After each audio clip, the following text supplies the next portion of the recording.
പാലും പഴവും എന്ന ചിത്രത്തെക്കുറിച്ചാണ് ഇന്ന് സംസാരിക്കുന്നത്. നായികയ്ക്ക് 33 വയസ്സും നായകന് 23 വയസ്സുമാണ് ഉള്ളത്. അപ്പോൾ ഇവർ എങ്ങനെ വിവാഹം കഴിക്കുന്ന ഒരു സിറ്റുവേഷനിലേക്ക് എത്തി, അതിനുശേഷം അവരുടെ ലൈഫിൽ എന്തൊക്കെ നടന്നു എന്നുള്ളതാണ് പ്രധാനമായും സിനിമയുടെ ഇതിവൃത്തം. അത് ഒരു ഡീസൻറ്റ് മേക്കിംഗ് ആണ് സിനിമ എന്ന് ഞാൻ പറയും. എനിക്ക് സിനിമ പേഴ്സണലി എനിക്ക് നല്ല രീതിയിൽ സിനിമ ഇഷ്ടപ്പെട്ടു. ഓരോ ആർട്ടിസ്റ്റുകളുടെ പ്രകടനം കൊണ്ടും സിനിമ നല്ല രസമായിട്ട് തന്നെ മുന്നോട്ട് പോയി. പ്രത്യേകിച്ച് മീര ജാസ്മിൻ നല്ല പ്രകടനമായിരുന്നു. അവരെ കാണാൻ നല്ല ഭംഗിയുണ്ട് സിനിമയിൽ. പ്രധാനമായിട്ടും നായകനായിട്ട് അഭിനയിച്ച ആളായാലും ശാന്തി കൃഷ്ണ ആയാലും നമ്മുടെ മിഥുനായാലും ഒക്കെ തന്നെ എല്ലാവരും നന്നായിട്ട് പെർഫോം ചെയ്തു. നമ്മുടെ നായിക കഥാപാത്രം ജോലി കിട്ടിയ ആ ജോലി കിട്ടിയെന്നുള്ള സന്തോഷ വിവരം വീട്ടിൽ അറിയിക്കാൻ എത്തുന്ന സമയത്ത് അമ്മയ്ക്കൊരു അപകടം പറ്റുകയും അമ്മ കിടപ്പിലായി പോവുകയും ചെയ്യുന്നതാണ്. അപ്പോൾ അമ്മയെ ശുശ്രൂഷിക്കാനായിട്ട് എപ്പോഴും ഒരാൾ വീട്ടിൽ തന്നെ വേണം. അപ്പോൾ അതിൻ്റെ ഭാഗമായിട്ട് നായികയ്ക്ക് ജോലിക്ക് പോകാൻ പറ്റാതായി.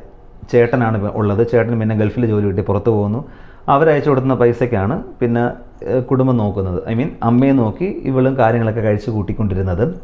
അങ്ങനെ വർഷങ്ങൾ കടന്നുപോയി. അവൾ ആ വീട്ടിൽ തന്നെ അടയ്ക്കപ്പെട്ടൊരു നിലയിലാണ്. പുറത്തൊന്നും പോകാതെ അമ്മയെ തന്നെ നോക്കി രാവിലെ എണീക്കുന്നു, അമ്മയെ നോക്കുന്നു, കാര്യങ്ങൾ നോക്കുന്നു. ആ ഒരു അവസ്ഥയിലെ ആ ഒരു ഫ്രസ്ട്രേറ്റഡ് ലൈഫാണ് മീര ജാസ്മിൻ നയിച്ചുകൊണ്ടിരുന്നത്. അതേസമയം നായകൻ്റെ ഭാഗമാണെങ്കിൽ അവനിങ്ങനെ ഒരു ലക്ഷ്യബോധമില്ലാതെ വ്യക്തമായിട്ട് പഠിക്കാതെ അലമ്പൊക്കെ കാണിച്ച് കിടക്കുന്ന ഒരു പയ്യല്ല. അവൻ എന്തെങ്കിലും ബിസിനസ് ചെയ്യണം എന്നുള്ളൊരു ലെവലാണ്.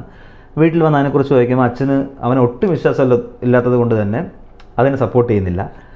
അപ്പോൾ അങ്ങനെ ഇരിക്കെ നമ്മുടെ നായിക ഒരു ഘട്ടം ആകുമ്പോഴത്തേക്കും ഫ്രസ്ട്രേഷൻ്റെ അങ്ങ് അറ്റം ഉണ്ടല്ലോ, ആ ലെവൽ എത്തുമ്പോഴത്തേക്കും എനിക്ക് ജോലിക്ക് പോകണം, എനിക്ക് സ്വന്തം കാലം നിൽക്കണം എന്നുള്ള ഒരു സ്റ്റാൻഡ് എടുക്കുകയും അതേ തുടർന്ന് അവർ ജോലിയൊക്കെ അപ്ലൈ ചെയ്ത് ഒരു ബാങ്കിൽ ക്ലർക്കായിട്ട് ജോലി കിട്ടുന്നു. അങ്ങനെ അവർ ജോലിക്ക് കയറുന്നു. അപ്പോൾ തന്നെ അവർക്ക് ഏകദേശം 33 വയസ്സ് പ്രായമായി. പിന്നെ അതേസമയം ഇവിടെ വരുമ്പോഴത്തേക്കും അച്ഛനിങ്ങനെ ബിസിനസ് നടത്താൻ സഹായിക്കാത്തത് കൊണ്ട് തന്നെ അടുത്ത പദ്ധതി എന്തെന്ന് ആലോചിക്കുമ്പോൾ കൂട്ടുകാരുടെ ഉപദേശമാണ്, ഫേസ്ബുക്കിൽ കൂടി നീ സെർച്ച് ചെയ്യ്, അത്യാവശ്യം ഫിനാൻഷ്യൽ സെറ്റപ്പ് ഉള്ളതോ അല്ലെങ്കിൽ നല്ല ജോലി ഉള്ളതോ ആയ ആരെങ്കിലും പ്രേമിച്ച് വിവാഹം കഴിച്ച് ലൈഫ് സെറ്റിലാക്കാൻ നോക്കണമെന്നുള്ള കൂട്ടുകാരുടെ ഉപദേശം ഒരു സൈഡിൽ. അങ്ങനെ ഇവൻ അതിൻ്റെ പ്ലാനുമായിട്ട് മുന്നോട്ട് പോകുന്നു. മീര ജാസ്മിൻ ആകുമ്പോഴത്തേക്കും അവൾക്കിങ്ങനെ വീട്ടിൽ 33 വയസ്സായി, പ്രായം ഓവറായി, കല്യാണം കഴിക്കണം എന്നുള്ളൊരു പ്രഷർ വീട്ടിൽ നിന്ന് വരുന്നു. അവർക്ക് വരുന്നതെല്ലാം കുറച്ച് ഏജ്ഡായ ആൾക്കാരാണ് മീര ജാസ്മിന് വിവാഹ ആലോചനയായിട്ട് വരുന്നത്.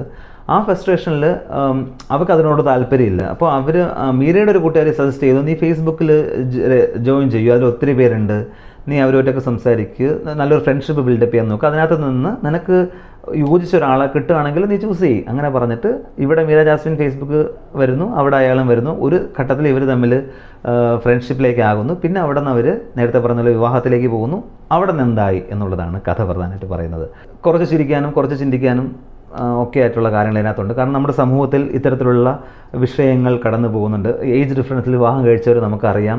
ഇപ്പോൾ തന്നെ റീസെൻ്റായിട്ട് ഫേസ്ബുക്കിലൊക്കെ ഒരുപാട് പോപ്പുലർ ആയിട്ടുള്ളൊരു ദമ്പതിമാരുണ്ട്. നല്ല ഹ്യൂജ് ഏജ് ഡിഫറൻസിലുള്ളൊരു ദമ്പതിമാർ സോഷ്യൽ മീഡിയയിലൊക്കെ ഭയങ്കര പോപ്പുലറാണ്. അങ്ങനെ ഒരുപാട് പേര് കാര്യങ്ങൾ നമുക്കറിയാം. അപ്പോൾ അത്തരത്തിലുള്ള ആൾക്കാർ ഫേസ് ചെയ്യേണ്ടി വരുന്ന കുറച്ച് കാര്യങ്ങളൊക്കെയാണ് പ്രധാനമായും സിനിമയെ പറയുന്നത്. സിനിമ എനിക്കിഷ്ടപ്പെട്ടു. നിങ്ങളുടെ അടുത്തുള്ള തിയേറ്ററുകളിൽ സിനിമയുണ്ട്, കാണുക, വിലയിരുത്തുക.